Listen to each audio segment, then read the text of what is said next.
The Flintstones is a 1994 American buddy comedy film directed by Brian Levant and written by Tom S. Parker, Jim Genovine and Stephen E. D'Souza. It is a live-action adaptation of the 1960s animated television series with the same name. The film stars John Goodman as Fred Flintstone, Rick Moranis as Barney Rubble, Elizabeth Perkins as Wilma Flintstone, and Rosie O'Donnell as Betty Rubble, along with Kyle MacLachlan as an executive vice president of Fred's company, Halle Berry as his seductive secretary, and Elizabeth Taylor as Pearl Slag-Hoople, Wilma's mother. The B-52s performed their version of the cartoon's theme song. The movie, which was shot in California at an estimated budget of $46 million, was released on May 27, 1994, and earned $342 million worldwide,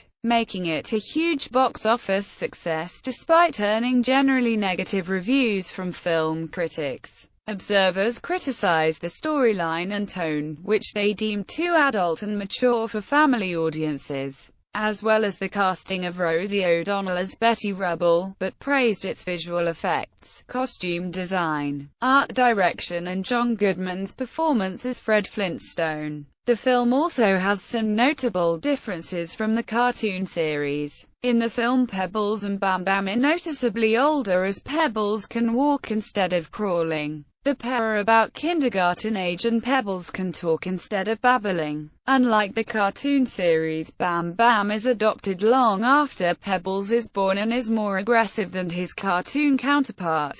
Barney is slightly taller in the film. Plot: Slate & Co. Senior executive Cliff Vandercover and secretary Miss Sharon Stone discuss their plan to swindle the company of its vast fortune and flee, and that they need one of their employees to be responsible for it. Fred Flintstone loans his best friend and neighbor Barney Rubble money so that he and his wife Betty can adopt a child named Bam Bam, who can only pronounce his own name. Although the child is initially difficult to control due to being raised by mastodons, as well as having super strength, he eventually warms up to his new family. Barney vows to repay his friend, but Fred is visited by his mother-in-law, Pearl Slag-Hoople, who objects to his decision. However, Fred's wife Wilma remains supportive of his decision. Cliff holds an aptitude test, where the worker with the highest mark will become the new vice president of the company.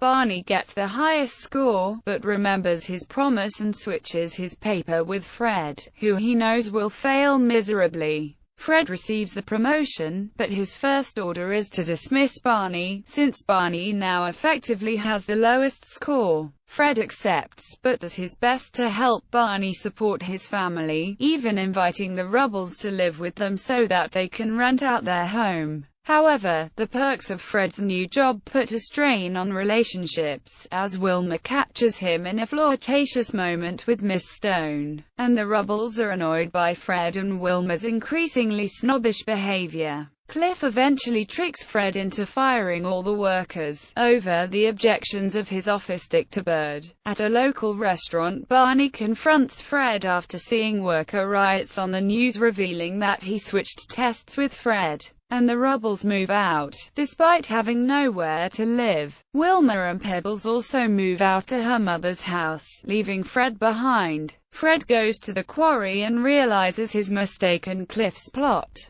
but also finds out that Cliff has tricked Fred into thinking that he embezzled the money. Fred attempts to get Mr. Slate to fire Cliff, but Cliff calls the police. A manhunt for Fred ensues by the police and the workers. Wilma and Betty see this on the news, and break into Slate & Co. to get the dictabird, the only witness who can clear Fred. They are, however, unaware that Cliff saw them from his office window. As Fred attempts to infiltrate a cave where the workers are seeking refuge, they see through his disguise and attempt to hang him. Barney shows up, now working as a snow cone vendor, and is almost hanged as well after he admits his part. Fred and Barney reconcile, but before they can be hanged, Wilma and Betty arrive with the dictabird. When the dictabird tells the workers of Cliff's scheme, the workers release Fred and Barney. However, Cliff kidnaps Pebbles and Bam Bam, leaving behind a ransom note demanding the Dictabird in exchange for the children's safe return. Fred and Barney encounter Cliff at the quarry, where Cliff has tied Pebbles and Bam Bam to a huge machine. Though they hand him the Dictabird, Cliff activates the machine. Barney rescues the children while Fred destroys the machine. The Dictabird escapes from Cliff and lures him back to the quarry, where Miss Stone knocks him out.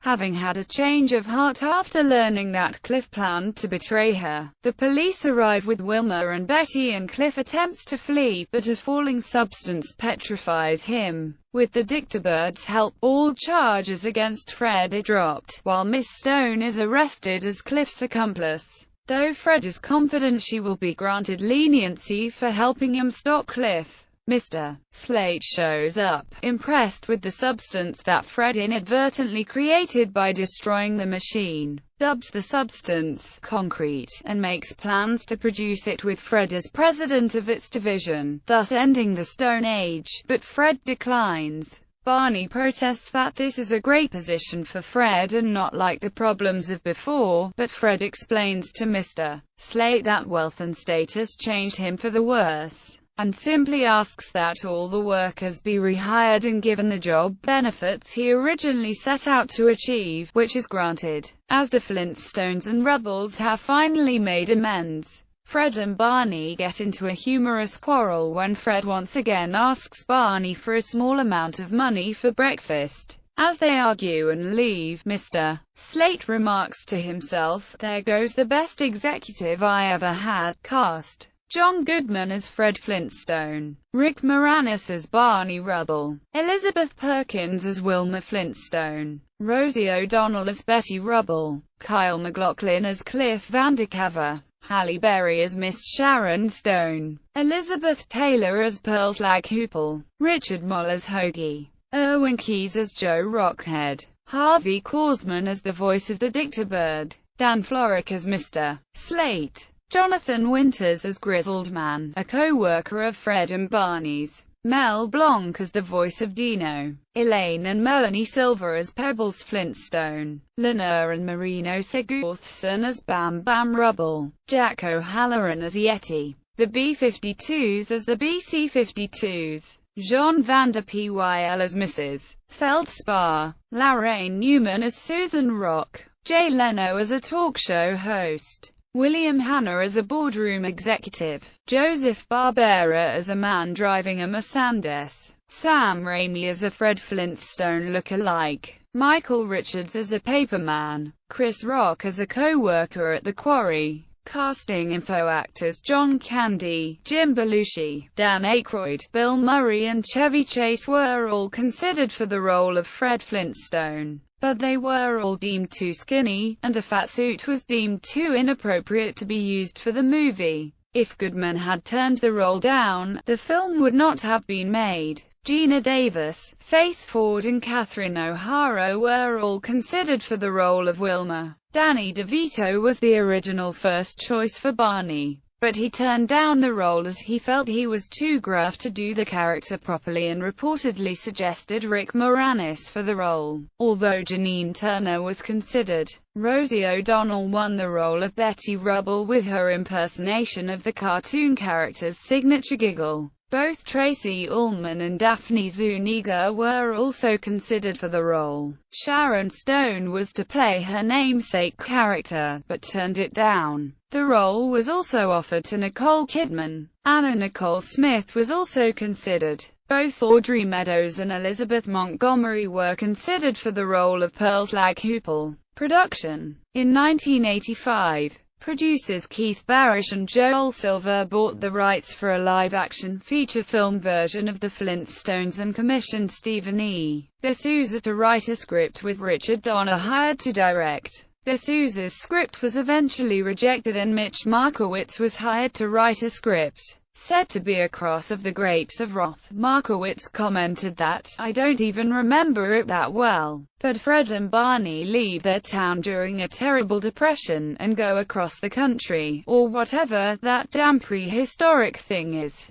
looking for jobs. They wind up in trailer parks trying to keep their families together. They exhibit moments of heroism and poignancy. Markowitz's version was apparently too sentimental for director Donner, who disliked it. Eventually, the rights were bought by Amblin Entertainment and Steven Spielberg, who, after working with John Goodman on Always, was determined to cast him in the lead as Fred. Brian Levant was hired as director, knowing he was the right person because of his love for the original series. They knew he was an avid fan of the series because of his Flintstones items collection and the knowledge he had from the series. When Levant was hired, all previous scripts for the film were thrown out. Levant then recruited what he called an all-star writing team, which consisted of his writer friends from television shows such as Family Ties, Night Court and Happy Days. "This is a sitcom on steroids," said Levant. "We were just trying to improve it." Dubbed the Flintstone 8, the group wrote a new draft, but 4 more roundtable sessions ensued, each of which was attended by new talent. Lowell Ganz and Babalu Mandel took home a reported $100,000 for just 2 days' work. Rick Moranis was also present at Levant's roundtables, and later described the film as one of those scripts that had about 18 writers. The effects for Dino, Dictabird, and the other prehistoric creatures were provided by Jim Henson's Creature Shop. Reception. Critical response. The film received mostly negative reviews from critics. Review aggregator Rotten Tomatoes gave the film a 21% Rotten rating based on 42 reviews with an average rating of 3.7/10. At Metacritic, which assigns a normalized rating out of 100 to reviews from mainstream critics, the film has received an average score of 38 out of 100, which indicates generally unfavorable reviews based on 15 reviews. On Siskel and Ebert, Gene Siskel of the Chicago Tribune and Roger Ebert of the Chicago Sun-Times gave the film 2 marginal thumbs up. They both mentioned that its main storylines were storylines for adult films, and ones that children wouldn't be able to understand. However, many critics praised the film's look, faithfulness to the cartoon, Rosanna Norton's costume designs and John Goodman's performance. Other reviews in which were positive. Time magazine said, "The Flintstones is fun," and Joe Siegel from Good Morning America called the film prehistorical, hysterical, great fun. Rosie O'Donnell won the Razzie Award for Worst Supporting Actress for her performance in this film. The film also won Worst Screenplay and was nominated for 2 others.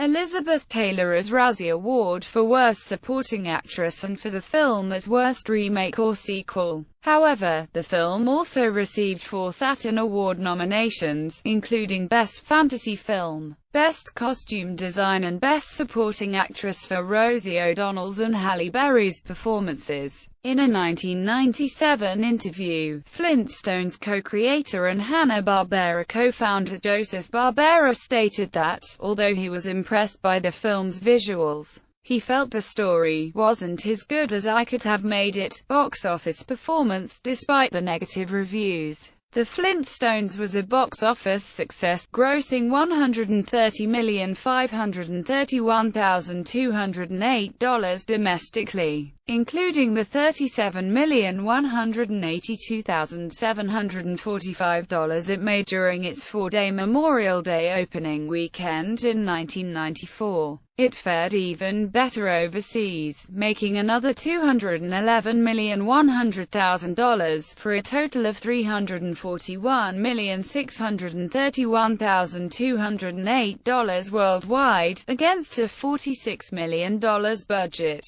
Prequel. A prequel, The Flintstones in Viva Rock Vegas, was released in 2000. The original main cast did not reprise their roles of the characters, though Rosie O'Donnell provided the voice of an octopus who gave massages to younger versions of Wilma and Betty. Erwin Keyes returned as Joe Rockhead, the only cast member to reprise his role from the first film. Unlike its predecessor, it failed at the box office. Marketing. McDonald's marketed a number of Flintstones promotions for the movie, including the return of the McRib sandwich and the Grand Poobah meal combo with it, a line of premium glass mugs and toys based on characters and locations from the movie. In the commercials and released items for the Flintstones promotion, McDonald's was renamed Rockdonald's, with Stone Age imagery, similarly to other businesses and proper names in the Flintstones franchise. A video game based on the film was developed by Ocean Software and released for the Super Nintendo Entertainment System, Game Boy and Mega Drive, Genesis in 1995. In the United Kingdom, Tetley promoted adverts with audio from the film, including mugs starring characters from the film. Jurassic Park, the name of another movie, was also seen briefly as a park in the film. Home media releases. The film was released, first on VHS and Laserdisc on November 8, 1994 by MCA, Universal Home Video.